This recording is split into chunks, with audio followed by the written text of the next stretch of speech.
Hello and welcome to Starting Points, where one thing leads to another. Underwater. Being able to explore underwater, stay underwater to greater depths even than one would have imagined. In many cases, that was spurred on by the search for treasure. And the National Geographic Society touches upon that and makes it or catches on to that point and makes a book out of it. Hidden Treasures of the Sea. It's for their Young Explorers series, and it's filled with the things like the Titanic's doomed voyage. More about that anon. Riverboats, April Fools, Lake Ontario, but then it goes way back. Lots of in different countries, in different places, and what those things enable people to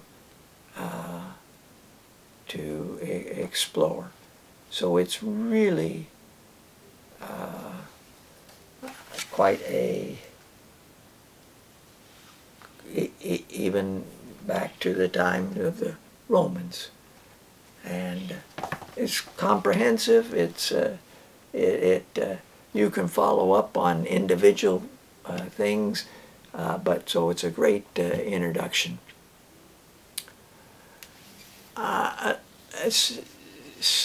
Seemingly a little frivolous, but along the same thing was the idea that occurred to Joanna Cole and Bruce Dejan, who she collaborated with. He did the drawings for the Magic School Bus series. This is the one on the ocean floor. So they're actually going to take their bus. It's got a few extra little things added to it and take it down, and students will be wearing their scuba. And so it's just to me, it's from start to finish a wonderful concept, idea, so much introduced in such a delightfully light veined way. So, Magic School Bus. In the case of the Titanic, Robert Ballard wrote his account of it, called Exploring the Titanic, how it was found. And it's, again, one of those kinds of appealingly written accounts that it makes it accessible to lots of people. Now, Richard Peck came along and over his career wrote about 50 novels, and there was a series, about 3 or 4 of them, that dealt with a young girl, and this one's called Ghosts I Have Been, and it involves the Titanic. So for a lighter veined reader, for well, it's hard to say. In fact, Richard Peck said you can't really put an age group on most things, because if this person's interested in it, he said, they'll read it. And so this is another somewhat light takeoff. The World Beneath is the title. It's a Dinotopia book, and you may have seen some of them before. If you haven't, it's quite a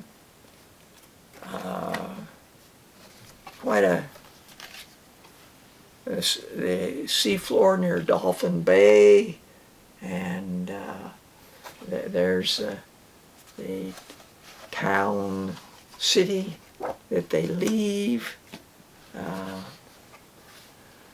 and to start their exploration.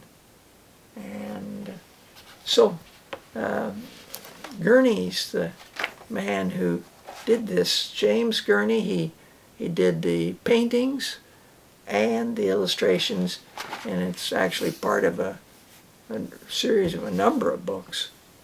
Now, if you live down deep in the water, creatures end up having bioluminescence, and this is by Hilda Simon, Living Lanterns, and like all her books, not only does she write clearly, but she illustrates beautifully things that one would encounter, like large luminous jellyfish, various small luminescent marine creatures. Now, one can encounter more about that in this book called The Brilliant Abyss. It's exploring the majestic hidden life of the deep ocean and the looming threat that imperils it. By Helen Scales, she brings to the surface all kinds of interesting information about what they are discovering and finding in terms of the life.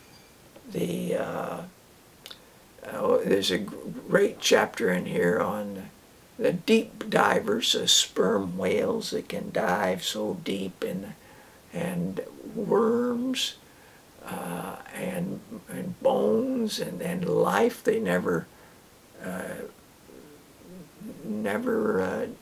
imagined that could have existed in there, including that bioluminescent life that was in the oceans. Now, a lot of the work is being done by robots. Really, they can stay in a boat and look at the screen and give directions to photographing, but looks at the areas of the great depths and just the amount of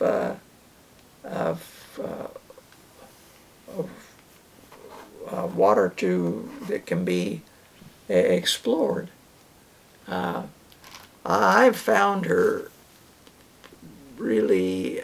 This is the fourth book now, and I really think she's got a great writing ability, and brings the scientific knowledge and makes it accessible to someone, a lay person like myself.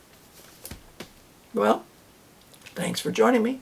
Until next time, when we're going to go and follow up on that sperm whale and whales. Okay, well, bye for now.